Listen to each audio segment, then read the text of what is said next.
The fresh air and sunlight should be good for you. Glad you got discharged so soon. I guess I was right about how fast familiars heal. Just let me know if you need anything.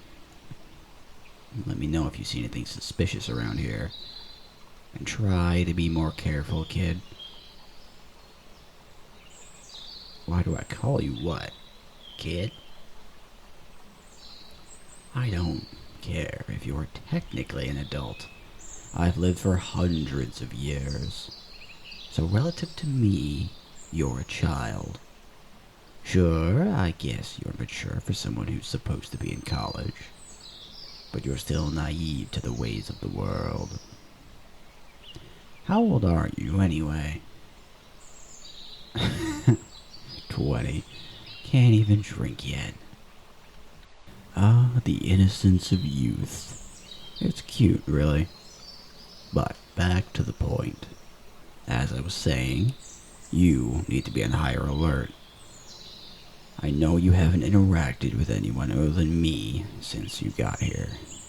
And I want it to stay like that until further notice. Quite frankly, I don't want you to leave my wing of the castle unless you have to. There are plenty of other people in the supernatural community who might have the same power over your mind that I do. Even though I don't use it to hurt you, that doesn't mean no one else will take advantage of your vulnerability. So, to keep that from happening, you're going to stay under my supervision at all times. That shouldn't be too much of an issue. You do need someone to push your wheelchair when your arms get tired after all. Also, we're going to work on your resistance to mind magic. That'll be a lot more work, considering the fact that you literally have none. Oh, come on. It's like you're just trying to be hypnotized. A fucking tree branch swaying back and forth could probably put you under. When you make eye contact with me for just a moment too long, I can almost hear your thoughts waver, like a light flickering out for a second. And I can feel you getting sleepy whenever you listen to me talk for a long time. God, it's happening now. Don't lie to me. I can hear your thoughts and emotions fading out. It's truly amusing watching you struggle with something as simple as resisting a few words. I'm not even doing anything. You're just that sensitive to my charms, no matter how inactive they are at the moment. I wonder if I just...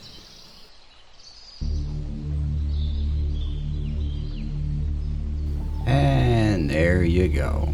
You're in full trance now. God, you're hopeless. All it took was not suppressing my magic for 2 seconds. I didn't even send it your way, mind you. And you're totally lost. You know, when I met you, I was expecting at least a bit of a challenge. Hell, I was even looking forward to the thrill of the chase, if it had to come to that. But no, you're over there, slipping into a trance at the drop of a pin. Quick test for you. What's your name? Can you even remember it? Yeah, I didn't think so. But I guess that proves my point. Come on, wake up. There, good job. Oh, don't look all innocent and confused like that. Then again, you probably are confused, but deep down, I know you needed that. You wouldn't have been pulled under so easily if you didn't. You've been stressed out lately with everything going on. I can feel it. Well, More unusual, anyway. Speaking of which, I think I figured out why my empathy and telepathy have been acting differently around you. I think I mentioned it in the first night you were here, but I did mark you, so to speak. I'm sure you know what that means for you. Shelter, protection, stuff like that. But I don't think you're aware of how that plays into vampire culture. Becoming someone's keeper, that's what I am to you, isn't as complicated as it sounds. Basically, when a vampire bites another person while transferring their venom in non-lethal amounts, causes a weird phenomenon. Other vampires can tell who the person's keeper is just based on the venom running through their veins. It's not a scent or a visual indicator, but almost like a sixth sense. We just kinda know. It's a message saying, don't touch this one. That can stem from a desire to protect the marked person, which is the case with a lot of older vampires that act as mentors for the newer members of the paranormal community, or it's used on prey that tastes especially nice. I guess our situation is somewhere in between. It wears off after a while, so I'll have to do it again in a few months. It didn't hurt, did it? Good. Shouldn't be noticeable. But anyway, I think as long as my venom is in your system, it'll be easier for me to connect to you. And that's probably why some of your emotions carry over to me. Ah, shit. It's getting late. Let's get you home now, yeah? I'm not in too much of a rush, but I do have a call I have to take soon. Probably be better if I didn't do it in the car. Oh, it's just a council meeting. I'd normally go in person, but because they don't want me to bring you along, and I don't want to leave you alone, I'm doing them virtually until further notice. There, let me help you into the car.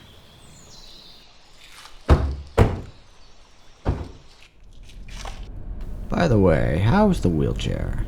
I know it's inconvenient, but you'll have to get used to it until you're back on your feet. That's good. Does your ankle hurt? Okay. I think that means the painkiller spells are working. If it does start to hurt, let me know, and I'll see if I can do anything else. What do you mean? Well, yeah, of course I've been nicer to you lately. I mean, I was probably being an asshole when I met you that first night, but that's just because you were so scared and confused that I just wanted to sink my fangs into you instead of answering all your questions. But now that the mark has set in, I think we've both warmed up to each other. Is something bothering you? I mean, besides this whole situation? I'm sensing something on your mind. I'm blocking your thoughts out, of course, but if you wanted to tell me, I'd listen.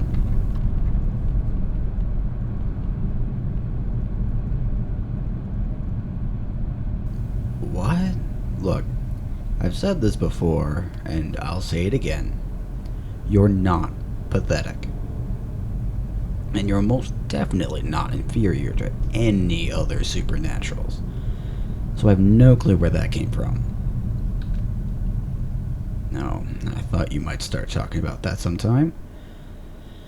To answer your question, not having a special ability or being unable to wield magic definitely doesn't make you any less worthy than those of us who were born with the gift.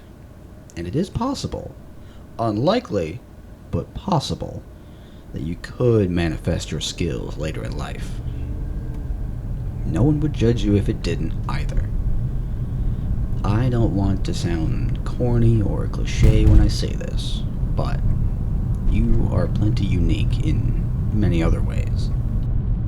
You're the last of an extinct species, for one, and you managed to avoid getting killed for an impressive amount of time. When people did come after you, you survived that too. You also withstood a demon's lethal curse for I don't even know how long, without any after effects either, I might add. And you know how many paranormal beings have wings? Or can even come close to flying on their own? One.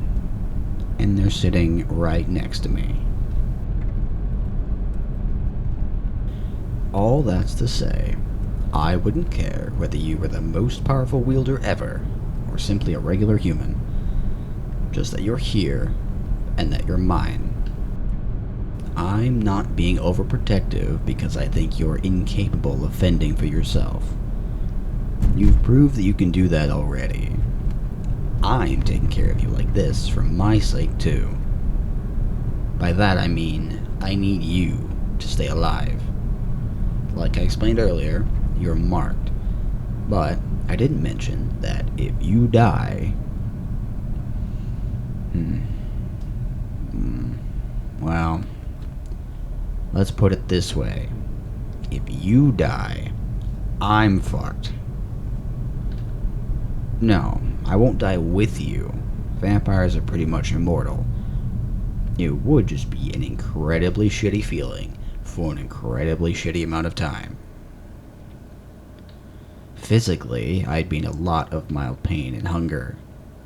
But emotionally, it's just weight and a shit ton of guilt. I'd feel meaningless for a while, like I'm missing something. There wouldn't be anyone to take care of or watch over, no one to protect. And that utter emptiness could just eat someone alive. I guess I do know what I'm talking about. I've marked a few people in my years, but they're all long gone now. No, I don't mind telling you about them. Feels good to talk about this stuff, as long as you're interested. Still, I don't want to dump a bunch of depressing shit on you out of nowhere. Curious as always. Alright, what do you want to know? The first one I bonded, they're hard to describe. They couldn't have been much older than you, actually. They were a battle mage, fresh out of college. Reckless, daring, powerful. It's a dangerous combination. They were always fighting something, fighting for something. Not because they enjoyed conflict, but because they liked winning. They were good at it, too. We hired them as a knight for the court after they became more well-known in the community, so I saw them pretty frequently. My first thought after meeting them was, this kid is going to get themselves killed in one way or another. So I decided to be their mentor. I taught them everything I knew, every combat maneuver, every spell, even every underhanded trick they could use to get an advantage in a fight. But the day did eventually come when they didn't come back from battle. I knew my first impression was the right one. Oddly enough, I don't worry about you as much as I did them. Even though you're objectively a lot more vulnerable. I guess it's because you don't take as many risks. You're a very adhere to the rule book or perish kind of person. It's easier to protect someone who doesn't mind being protected. You and I are unalike in that way. I suppose I was drawn to the knight because I saw sort of a younger version of myself in them. But I think it's because we're so different that I like you as a person. Not romantically, obviously. About 4 centuries too old for you. Besides, I always found age gaps larger than a few dozen years to be pretty weird. Like, how can you love someone who's had maybe half of the experiences and life lessons you do? And if you don't love them, well, that's creepy as hell anyways. Even arranged marriages, trust me, as a royalty, I've had my fair share of those, strike me as bizarre. Why simulate romance when you could have the real thing with someone you choose yourself? Even if it's for professional reasons. Isn't the most important rule of business to not bring personal shit into it? Strategy's one thing, but you could be diplomatic allies with a group without exchanging vows or committing your life to one another. The whole concept is just stupid to me. But I guess I'm going on a rant. We're here anyway.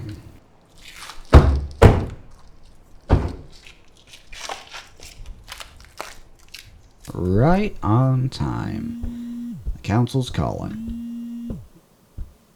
Hey, yeah, I'll be on in a sec.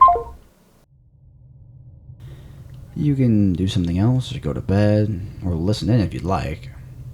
No, I don't mind. They might not want anyone eavesdropping, but I think you have every right to listen. Hell, I even tried to get them to let you participate. Well, we're discussing your safety, so you should have a say in it. But anyways, they'll be pissed at me for no reason if I do anything like that. You're welcome to sit slightly to the left of my camera, though. Let me just see if I can set up this fucking impossible to use computer. It's usually broken, even though I just bought it. Shit, it's not turning on. Wait, how did you do that? The hell do you mean I just plugged it in? I've been trying to get that shit to work for a week. It was dead? How was I supposed to know that? Sure, I go on social media sometimes, but I'm not a rocket scientist. You see, back in my day, the only gram was the telegram. And what the fuck is Zoom? Apparently, I'm supposed to find some sort of a link for this meeting. Fine, call me old, but if you ask me, if it ain't broke, don't fix it. Oh, you do it then, if you're so much better at this than I am. I bet you can't even... Fuck. I stand corrected. This is literally ageist. Why are they making me press all these buttons? The host is in the meeting. Well, how come I'm not? I'm being patient. Whatever. Just go sit over there so they can't see you. Thank you all so much for watching. I am Spindle, and if you like what you heard, please like, subscribe, comment, share, all that social media, YouTube stuff. I am on Twitter and Twitch. I don't live stream all that often, but when I do, I hope to see you there. And with that, I will catch you in the next one. Bye-bye.